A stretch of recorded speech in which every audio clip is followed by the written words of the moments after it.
Forces opposite డైరెక్షన్లో ఉన్నాయి అంటే అలాంటి కేసులో బాడీ రెస్ట్లో ఉండాలి కదా న్యూటన్స్ థర్డ్ లా ప్రకారం. మరి మూమెంట్ ఎలా పాసిబుల్ అవుతుంది అనేది. సో దానికి ఆన్సర్ కానీ మనం జాగ్రత్తగా చూస్తే న్యూటన్స్ థర్డ్ లా మనం స్టేట్మెంట్లో చెప్పేది అంటే to every action there is equal and opposite reaction అని చెప్తాం. సో అందులో మనకి ఏంటంటే పాయింట్ యాక్షన్ రియాక్షన్ అనేవి రెండు కూడా డిఫరెంట్ ఆబ్జెక్ట్స్ మీద ఉంటాయి, సేమ్ ఆబ్జెక్ట్ మీద కాదు.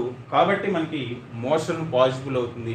అంటే మనం ఒక బాల్ గోడకు కొట్టాము అంటే యాక్షన్ అనేది బాల్ నుంచి వాల్ మీద ఉంటే రియాక్షన్ అనేది వాల్ నుంచి బాల్ మీద ఉంటుంది. అంటే action acts on the wall, reaction acts on the ball. So రెండు డిఫరెంట్ ఆబ్జెక్ట్స్ మీద కాబట్టి అక్కడ మనకి మోషన్ అనేది పాసిబుల్ అవుతుంది. అది ఆ క్వశ్చన్కి answer. Next one, why does a heavy rifle not recoil as strongly as